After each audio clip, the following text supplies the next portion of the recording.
Hello everyone, my name is Johan, I'm one of the TAs in the course. So soon you will get your quadrotors distributed, but before that we will have a small tutorial of everything you need to know, the practical stuff for you to be able to develop controller code and everything for the Crazyflie.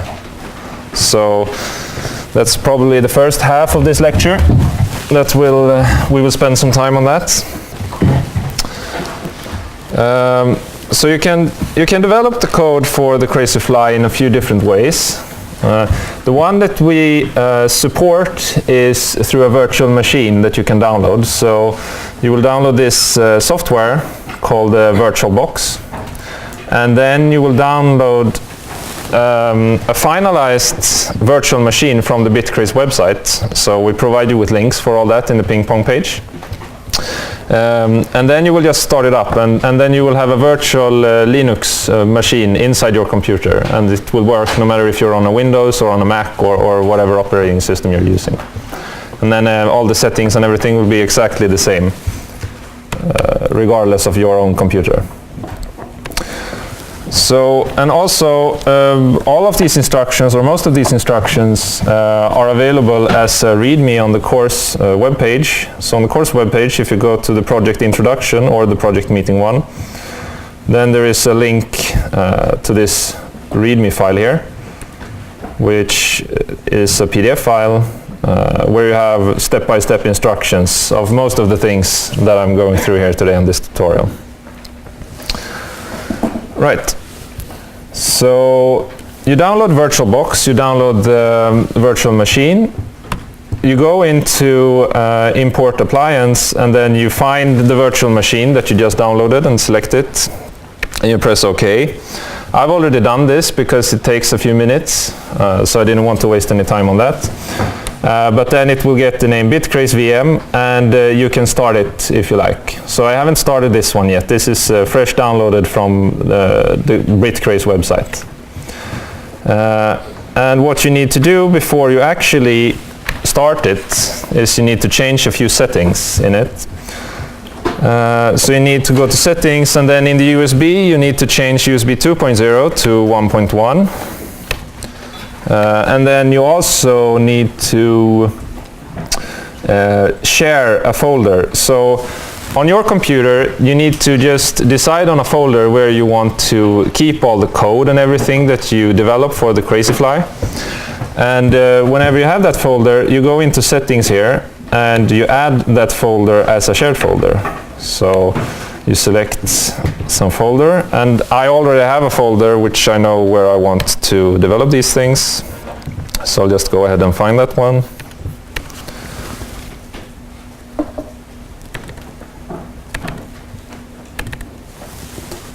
There, and then you press also auto mount. It's very important, and it's also in the README. So then you press OK, OK, and then you press start. And then you will boot up the virtual machine for the first time, which takes a little while.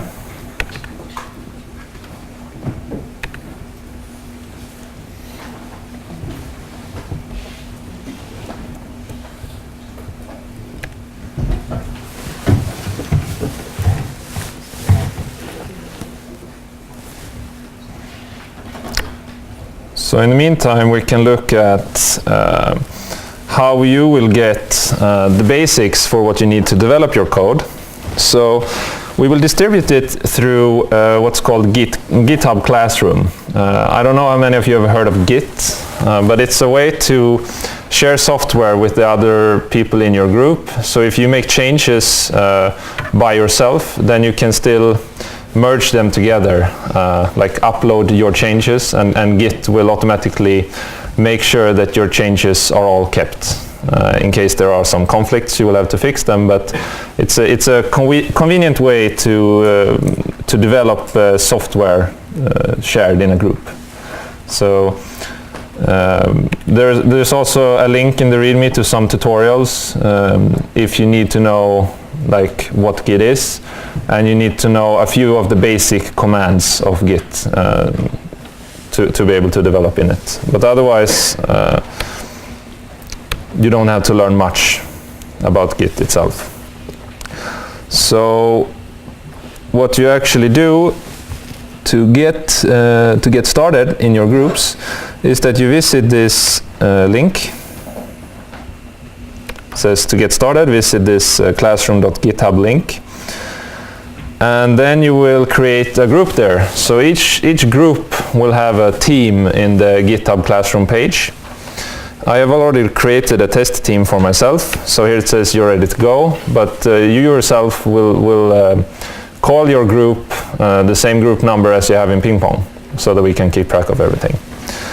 And then you will get a link to your assignment, and that's a Git repository, so it will look something like this.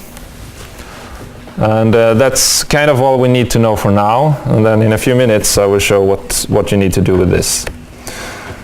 So this is inside the virtual machine that I started up. This is how it looks for the first time.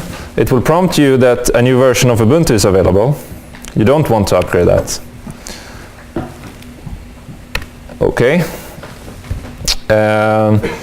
There's also a button here on the desktop which says Update All Projects, which is basically it's a Bitcraze link or a shortcut on the desktop.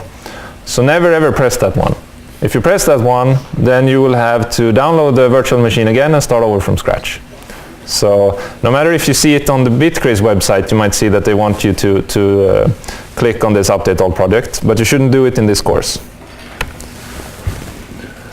So inside here, if we open File System, now what we don't want to do in this virtual machine here is that it's its own operating system, but we shared a folder to it. So there is a shared folder, which in my case is called Tutorial. So if we make changes in it in our main computer, so in my case it's a Windows computer, then the changes will show up also inside the virtual machine and vice versa. So that's why we share it. So if we try to go into that folder right now, then it will say that we don't have permission to do that.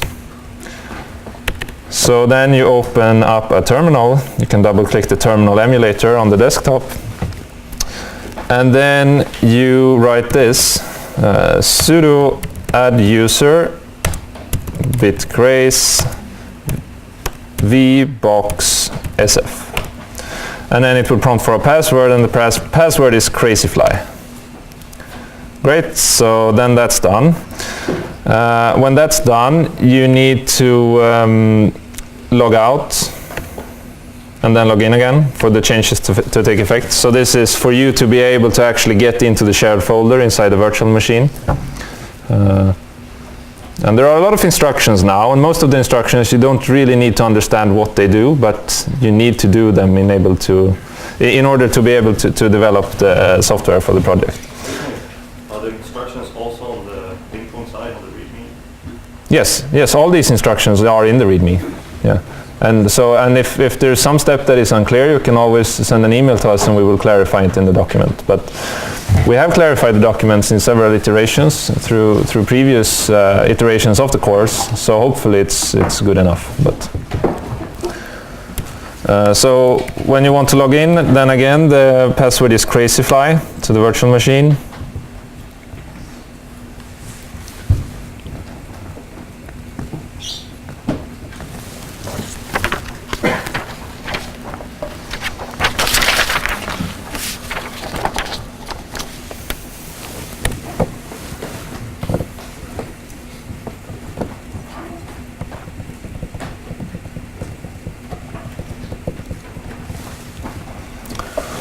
Right, and now you also want to open the terminal once again, and then you write this cryptic command. Well, it's so cryptic, so I actually want to copy it from the PDF here. So let's see here. So it's this command here that I want to copy. And you don't need to understand what it does, you just need to do it. So you need to copy the command and put it into the terminal in the VirtualBox. To be able to copy, you need to go into Devices, Shared Clipboard, and then you select Bidirectional. So that's if you copy something in your host operating system, then you can paste it inside the virtual machine. So now that I've done that, I'm going to copy this. I go in here, right-click, paste, and then we have that command. I press Enter. I type the password, which is Crazyflie. And then it asks me if I want more disk space to be used. I type Y, and press Enter. And then it installs a package which we will need. And then, so that's fine. It's finalized. We can close this terminal. And now with that out of the way, we can actually go into the shared folder. So if you open File System, then you go into, so in my case it's called tutorial. So now what you want to do is, if you go to this Git repository that you got the link from the GitHub Classroom, if you visit the link in the README, then you will get this page. There's a green button which says clone or download. So you can just copy this link that you have here. And then you move into the virtual machine. You go into your shared folder. You right-click, you press Open Terminal here. And you type git clone and then -- recursive, and then you paste what you copied from your Git repository. And then you have to type your Git username and password.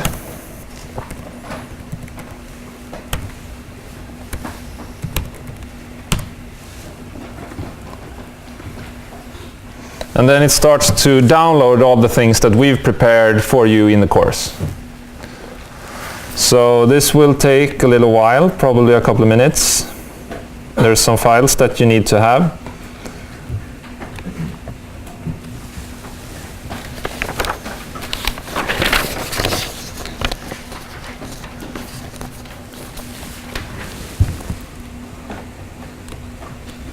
So in your case, you will get a folder here which is called Quadrator Lab and then Group XX, where XX is your group number in ping pong, since that's the way that you will name your teams in this GitHub Classroom thing. So if you go, so this is inside my computer now, my Windows computer. And then if I go into this directory here, which is called tutorial, then I can see that this folder has shown up here as well. So the thing is that inside the virtual machine, then you have Git, for example, and you have the Crazyflie client, so you can actually connect to the Quadrato that you have, but you don't have MATLAB. So in this course, you will design things in a model-based way in Simulink and MATLAB. So that's why we have this shared folder, so that in your host operating system, you have MATLAB installed. And when you download this starting kit using Git, you will actually inside here get some Simulink models. So that's what you need to develop. You develop the things in your host OS, and when you're finished with that, you generate C code using Simulink. Then you go into the virtual machine, and from there you will upload the C code to your Quadrator. So you will work in both your host operating system and the virtual machine.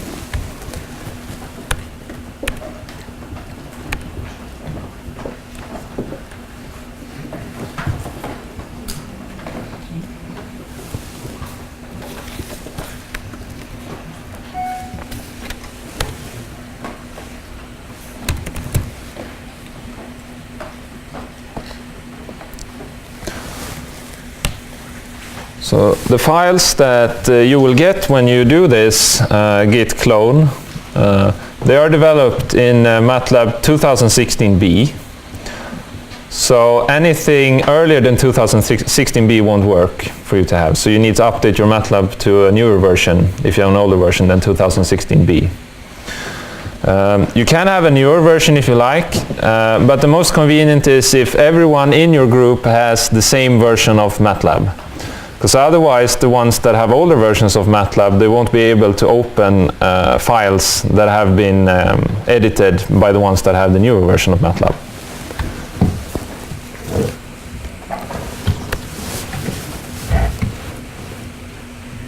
I think you can save it as a legacy version. Yeah, you can export it, so it's still possible to do it, but if you just save it, then you won't be able to open it. So I'm just saying the most convenient thing is if you make sure you have the same MATLAB version, but you don't have to do that.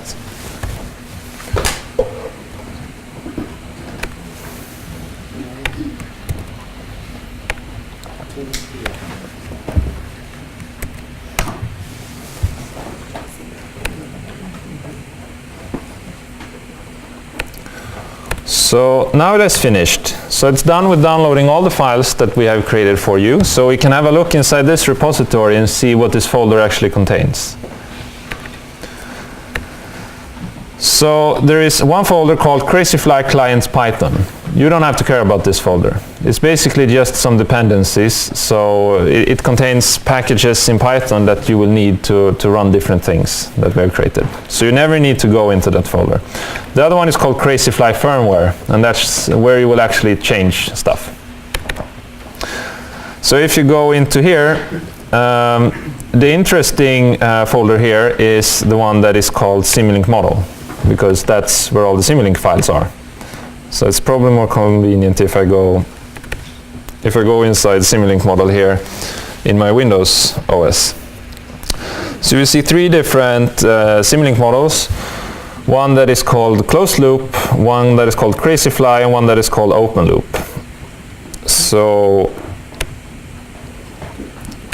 if I open one of them in MATLAB, we can open the closed loop system.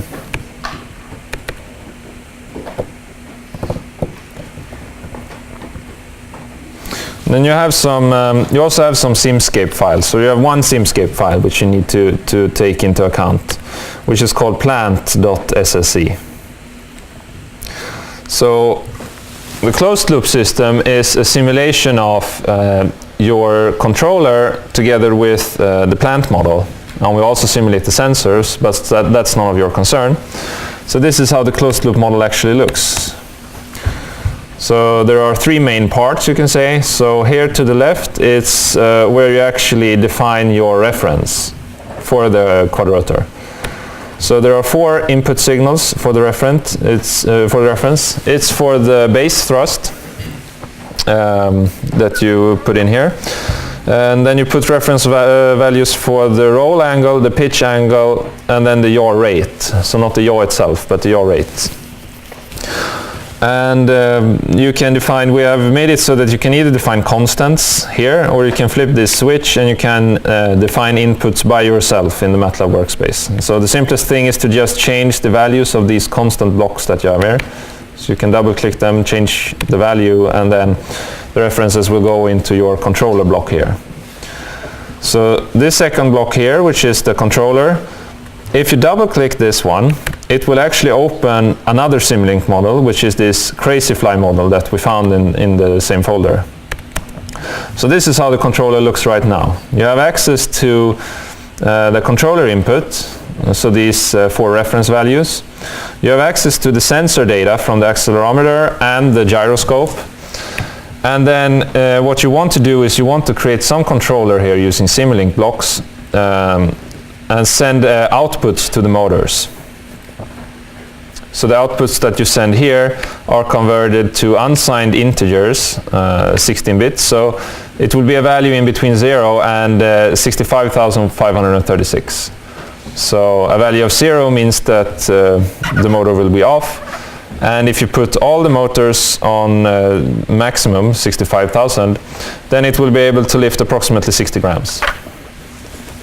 And then you also have these outputs here, which are for logging signals. So it's basically when you are in the virtual machine, you will be able to open a Crazyflie client so that you can see the values of everything that you have to your connected Crazyflie.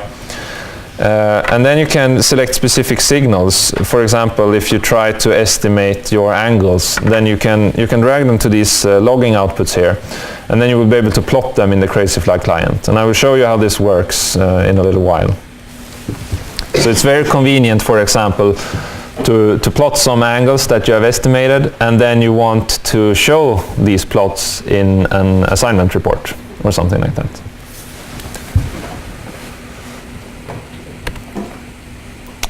So continue. So that's the controller block in this closed loop system, and the last part is the plant model then. So what you have here is the Simscape file, so the Simscape plant. So if you double click on this one,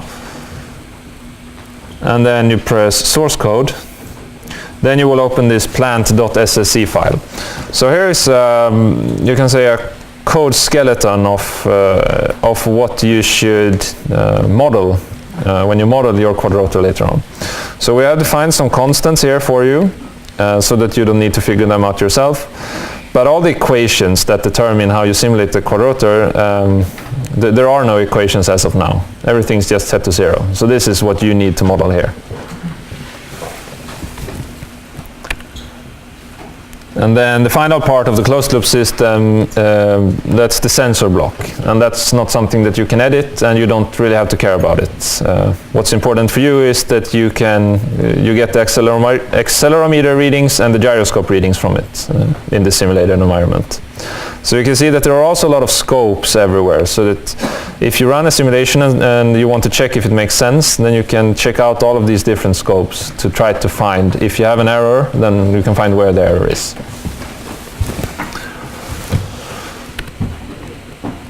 Right, so now we have everything in a shared folder. We have access to it from the virtual machine. We have access to it from our host OS, where we can edit it in MATLAB. So let's create some simple controller and see if we can make it work in this quadrotor that we have here. So for your first assignment, we want you to make just a simple P controller, and you're supposed to implement a complementary filter so that you can estimate the angles coming from you go from the sensor readings to estimating the actual angles, and then you're supposed to make a P controller from that. So there are more detailed instructions in the ping pong page. But what I'm going to do something simpler. I'm going to try to make a P controller on the roll angle. So basically, if I tilt it one way, I want the motors to activate to try to flip it so that it's stable. And if I tilt it the other way, then these motors will activate and it will flip it back. And I will do this in a very simple way. So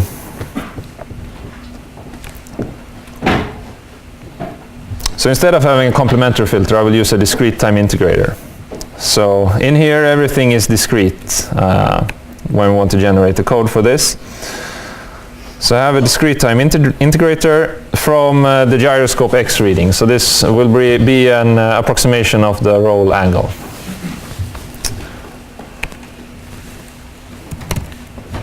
I add some gain.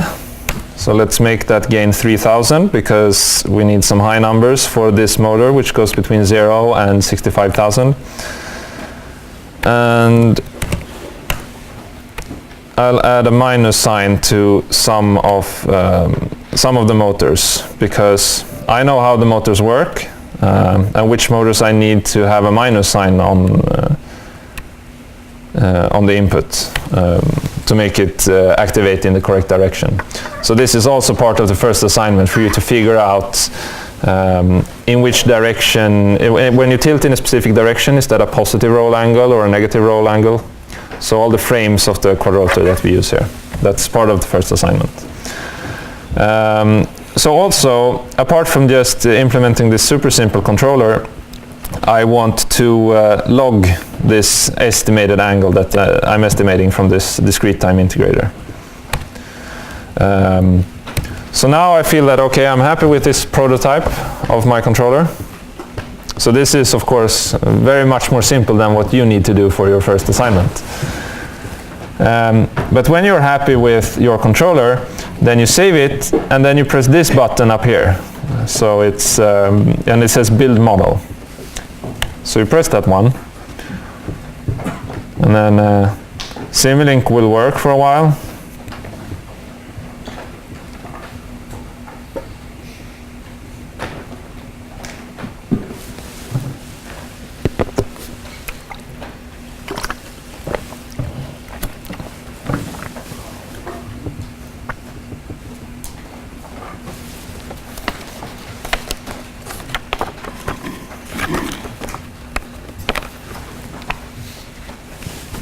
And then we get some code generation report. And everything was fine, so we say, okay.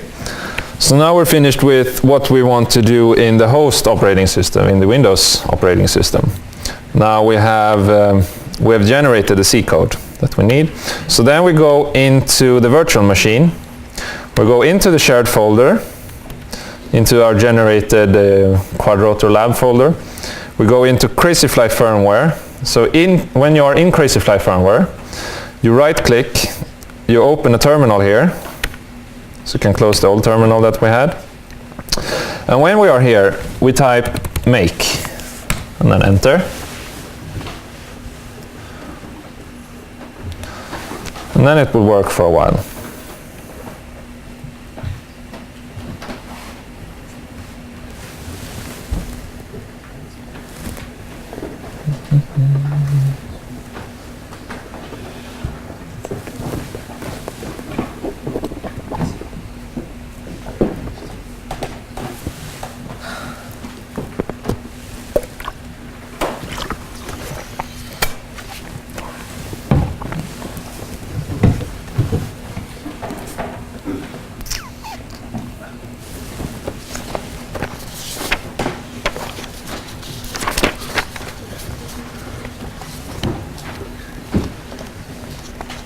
Are there any questions so far?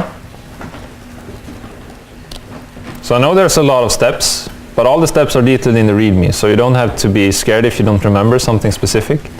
This is just so that we have this tutorial so that you can see how it's done when it works. Hopefully it works when I do this, so that you know that it can actually work. Some of you will have problems with specific parts, and you can get some errors. And if you get errors that you can't fix yourself, then you contact us. And likely it's an error that we've faced before, or you have missed some step, and we can help you with that.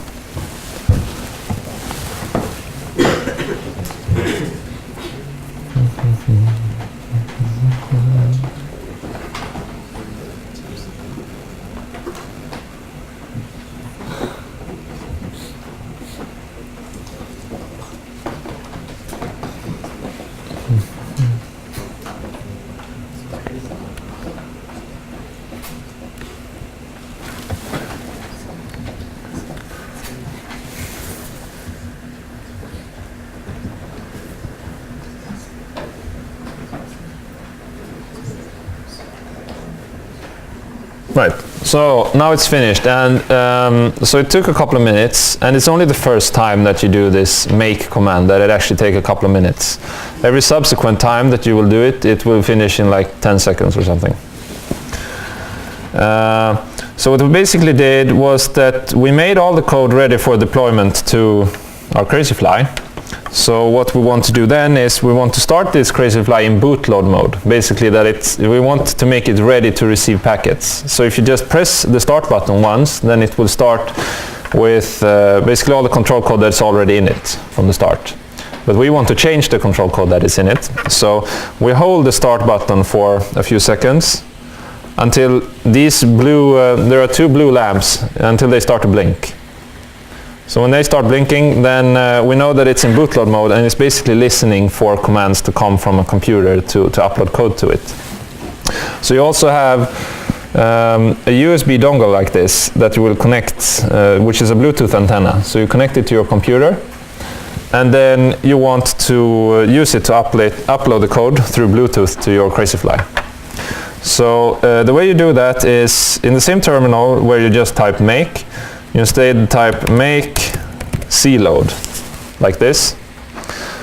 And so if you press enter now, then it won't work, because it says it cannot find a Crazy Radio dongle. So then you go down in the bottom right of the virtual machine, where it looks like a USB.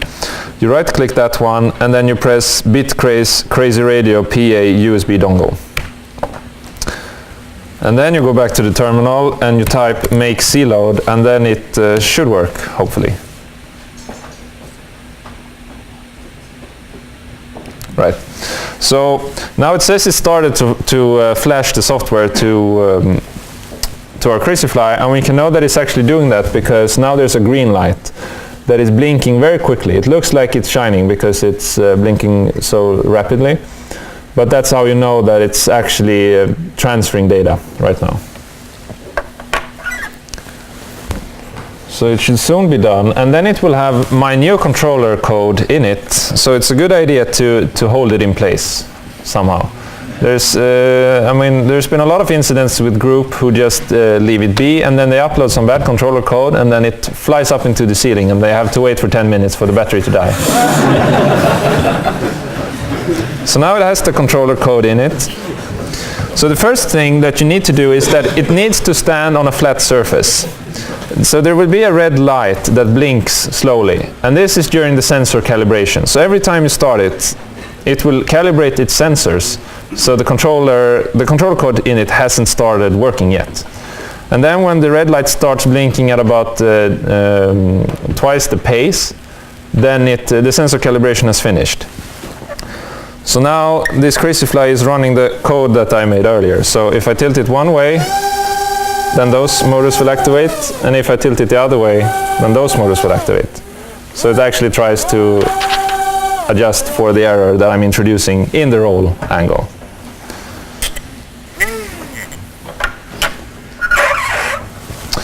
So another thing, okay, we got the code working on the quad rotor, and that's great. But then you also need to be able to show your results. As I said before, you need to show graphs of, what you tried to accomplish. And how we do that is on the desktop in the virtual machine, there is a shortcut called Crazyflie client. So if we double click that, then we will want to use that to connect to our Crazyflie.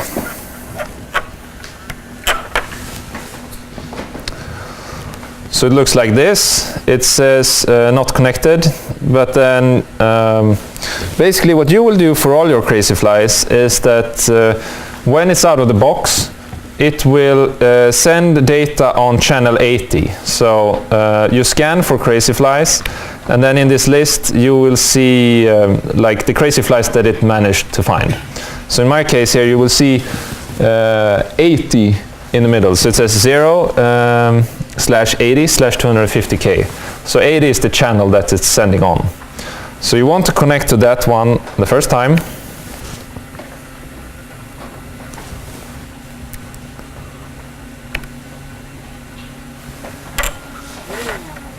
So now it's actually connected, and you can see that because there's a green light here shining again, saying that it's connected.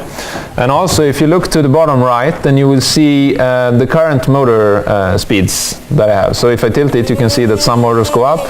If I tilt it the other way, the other motors go up. So you can check that, okay, it's actually connected here. Now the first thing that you should actually do when you connect your Crazyflie for the first time is that we don't want everyone to send on channel 80, because that can be quite confusing if everyone sits in the same room during some consultation hours, for example. So then you need to you connect to it, then you press the connect button, configure 2.0, and then on the radio channel you will change the channel to be your ping pong group number, so that every group has their own channel to send on, so we don't get too much interference. That's also in the README. And I want to restart my Crazyflie now because it starts to drift too much.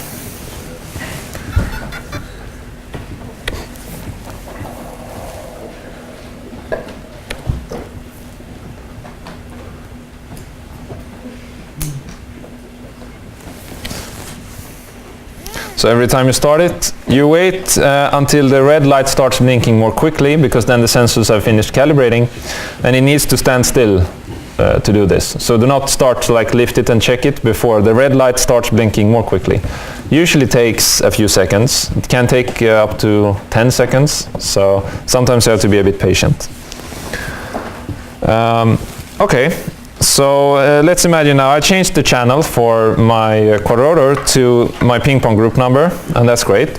So now let's check, what do we do to get access to the log blocks?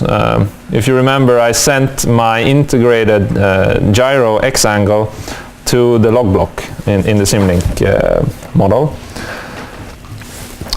So what we need to do then is we open here, we say view, and we look at the tabs that we have. So currently we have one tab, it's called flight control. We want to add a few other tabs. We want to add log blocks, and we also want to add the tab plotter. So those are the two tabs we want to add. Then we go into settings and we check login configurations. And so in the login configurations, you scroll down to close to the bottom, and then you will see a log group here called Simulink. So then you have 6 log signals. It's exactly the 6 log signals that you saw in the Simulink block earlier. So then you can move them to the right with this arrow. You must decide on a logging period. Let's say I wanted to update 10 times each second. So the logging period is 100 milliseconds. I call this logging setting tutorial, and then I press save.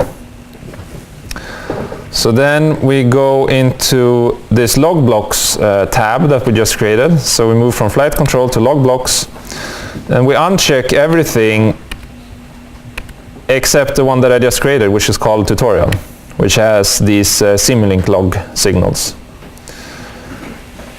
And then you go to the other tab called plotter, and in the plotter you select tutorial. So then if I tilt it, then you can see that this green line here shows the estimated integrated angle around the roll. So if I flip it out to the 2 different directions, you can see that it's an estimation of the current roll angle of the quadrotor. So typically what you want to do then is you can right click and then you can press export, and then you can export this graph as a PNG file, so you can include it in one of your reports, for example, when you want to show different files. So you can connect anything that you want to show, you connect it to the log block in Simulink, and then you plot them, and then you show it to us in a really nice and neat way with informative access information and good labels. So that will be really nice for everyone involved. Also, even though it's actually standing still on the table, the motors are on, and we can see this is because it seems that the angle is not estimated very well. As you know, because Knut has told you that, and maybe you knew it before, it seems like the angle is drifting. So we have integrated drift here. And that's why you should implement a complementary filter that does something better than just integrating the gyro.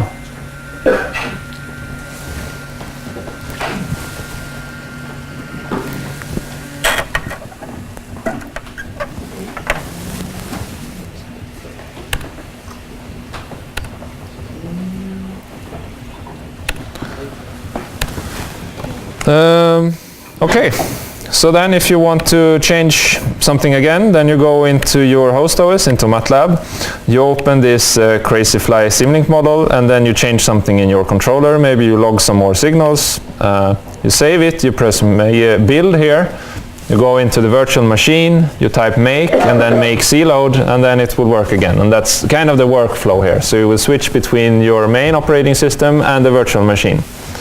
Back and forth. How do we see graphs in MATLAB? Sorry? Can we see graphs in MATLAB? And how do we do that? You mean when you simulate it? Yeah. Yeah. So basically you just, if you want to simulate closed loop, and you can also, so when you develop your plant model, I actually didn't mention that one, but there is this model called open loop. So where you just simulate the plant. So this is what you want to simulate when you model your plant. Then it's just a nuisance to have to design a controller as well, right? So in that case, you design or you create your equations inside the Crazyflie Simscape file, which you can open if you double-click this one and press source code. And when you've done that, you can just simulate this open loop system. Didn't we need some sensor data coming? Is it coming? Yeah, that's when you design your controller. So this is for this is when you model the plant, and then you don't really care about the sensor data then. You just want the plant to be as correct as possible. So then you can simulate it, and you can check the scopes, and then you can check that your signals seem accurate. So in my case here, all positions are 0 and everything is just 0 because that's the way it's set from the beginning, because we don't give you any information about how the equation should look. But when you change things, then you can see, for example, a reasonable thing, if you don't give it your Crazyflie any input, it should probably just fall straight down. So you can check this by opening this position scope here and see that one of the 3 signals, it starts to go down. So that's what you will want to do. And then when you have designed your plant model and you're happy with that, then you can simulate the closed loop behavior. And so here you will take the sensor data, and the sensor data is already connected back to your controller block, and then you open your controller block, and here's where you add your controller code. But like when we're simulating, is it coming from real time, from the Crazyflie, or? No, when you're simulating. So everything is just inside MATLAB. So there's no connection then to this. No. And the sensor data that we have here, it's simulated sensor data. So I mean everything, all of this is just simulation. So you design your controller and see first if it works reasonably well in simulation. For example, that you have the correct signs on everything, you don't have like a flipped minus sign somewhere. And then when you're happy and the controller works well in simulation, well then you can build the model and you make it and you load it to your Crazyflie from the virtual machine. What kind of sensor data we have? Like it's already uploaded inside, or? Yeah, so the sensor data, you have the accelerometer and the gyroscope. But like it's already pre-filled numbers. Like what actually we're getting into our yes. controller. Yeah. So we're not connected to the device. Where the data came from? Simulating it. It's through simulation. We just simulate it. So you create a plant model and you fully simulate it, and then we have this sensor block here which simulates the sensors. So everything is purely simulated. So nothing in here comes from the real system. But from here you design your controller based on the simulations, and later on you will design controller based on your plant model. And then you will build C code based on this, and the C code will be transferred to this real system, and then you will run it on the real system. But as long as you're here in Simulink, then everything is simulated, so there's no real sensor data, and the sensor data is just, I mean, what you have available to use as signals here. You can see the accelerometer, it's the unit is here, and the gyroscope angular velocity, the unit is here as well, so you have all the information that you should need to design your controller. Are there any other questions or something else that is unclear?